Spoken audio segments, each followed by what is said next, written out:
নতুন সরকার যেন কিছু কিছু পদে যারা রয়েছেন তাদেরকে যাতে একই পদে শপথে রাখেন। এর ভিতরে একজন হতে পারেন কেন্দ্রীয় ব্যাংকের গভর্নর মহোদয়। অন্তত তিনি যে উদ্দেশ্য নিয়ে যে সংস্কার কাজগুলো করছেন, এটা যাতে নতুন সরকার তার রাজনৈতিক বিবেচনা এখানে যাতে কোনো পরিবর্তন না আনেন, সেটা অনুরোধ করতে পারি। এমনকি এবার যে জাতীয় পর্যায়ে আমরা যে ম্যানিফেস্টোগুলো দেখলাম, এর সবচেয়ে বড় দুর্বলতা হলো এর ফাইন্যান্সিং কাঠামো নেই। অর্থাৎ সকলে অনেক বড় বড় প্রত্যাশা ঘোষণা করেছেন, কিন্তু কোন জায়গা থেকে এই অর্থায়নটি হবে এবং যে ধরনের অর্থায়ন দুর্বলতায় এই সরকার রেখে যাচ্ছেন, অন্তর্বর্তী সরকার, তাতে করে এই নতুন অর্থায়ন কোথা থেকে হবে, এটি কিন্তু একটা বড় চ্যালেঞ্জ। শুধু একটাই ভালো দিক আমরা দেখতে পাচ্ছি, কেউ আর মেগা প্রকল্পের ঘোষণা দেন নাই অতটা। সুতরাং এটাই বলা যেতে পারে যে অর্থ সাশ্রয়ের একটা জায়গা হতে পারে। কিন্তু যে মেগা প্রকল্পগুলো রয়েছে, এগুলোরই ঘানি টানতেই নতুন সরকারকে অনেক দিন চলে যাবে। তারা নতুন আর প্রকল্প কি নেবেন?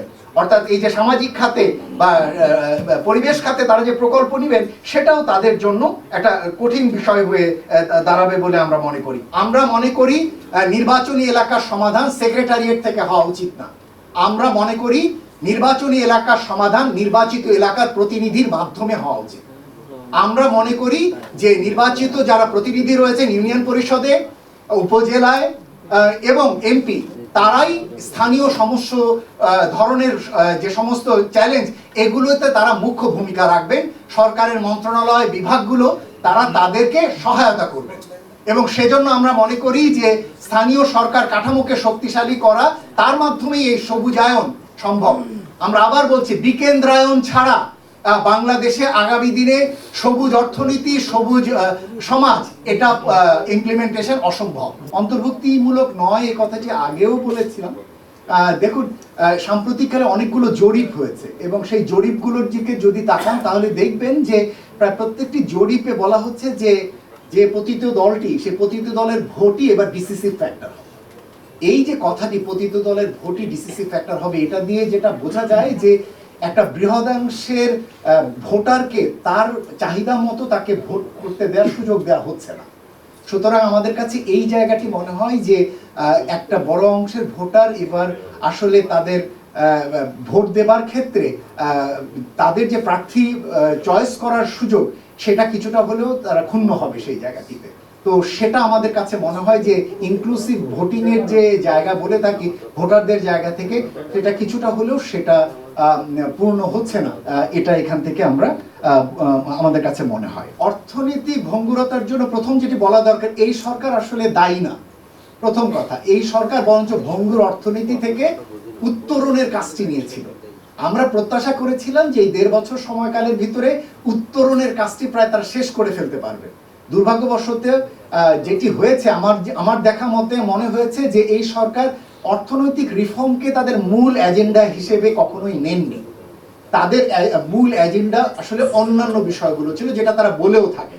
ফলে যেটি হয়েছে যে বিভিন্ন অর্থনৈতিক যে রিফর্মগুলো আমরা দেখি, এগুলো আসলে ব্যক্তি হিসেবে যারা বিভিন্ন প্রতিষ্ঠানের দায়িত্বে ছিলেন, তাদের চেষ্টা এবং তাদের দক্ষতা অভিজ্ঞতা দিয়ে তারা কিছুটা রিফর্ম করার চেষ্টা করেছিলেন। ফলে যেটি হয়েছে, আমরা কিন্তু ঘুরে দাঁড়িয়েছি। আমাদের রিজার্ভের যে সঙ্গীন পরিস্থিতি ছিল, নিশ্চয়ই খেয়াল আছে যে কমে কমে কমে কমে 8 বিলিয়নে সম্ভবত নেমে এসেছিল, বা 12 বিলিয়নে। সেটা এখন ঘুরে দাঁড়িয়ে 32 বিলিয়ন বা 34 বিলিয়নে এখন দাঁড়িয়ে আছে। যদিও আমাদের অনেক পেমেন্ট বাকি আছে, রিজার্ভের পরিস্থিতি ভালো। আমরা কিন্তু একসময় আশঙ্কা করেছিলাম যে টাকার বিনিময় হার এটা না আবার 150-এ গিয়ে ঠেকে। কিন্তু দেখেন, এর ভিতরেও বিনিময় হার উন্মুক্ত করে দেবার পরেও কিন্তু আমরা 122-23-এ রয়েছে। ইনফ্যাক্ট এই মুহূর্তে সরকার, বাংলাদেশ ব্যাংক যদি ডলার না কিনতো, তাহলে কিন্তু টাকা আরো কিছুটা শক্তিশালী হতো, অর্থাৎ আপনি আরো ইমপ্রুভমেন্ট দেখতে পারতেন। সরকার কৌশলগত কারণে এখনো টাকাটাকে ওই ছাড়টা দেন নাই। ফলে সেই কারণে আমরা এটাকে শক্তিশালী, নতুবা আরো কিছুটা শক্তিশালী হয়তো টাকাকে দেখতে পারতেন। তৃতীয়ত হলো, ব্যাংকগুলোর ক্ষেত্রে যে দুরবস্থা ছিল, অন্তত পাচার বা এই জায়গাগুলোকে তো বন্ধ করা গেছে, কিন্তু পাচারের টাকা তো থামানো যায়নি, আনাও হয়তো এখনো যায়নি, কিন্তু বন্ধ করা গেছে।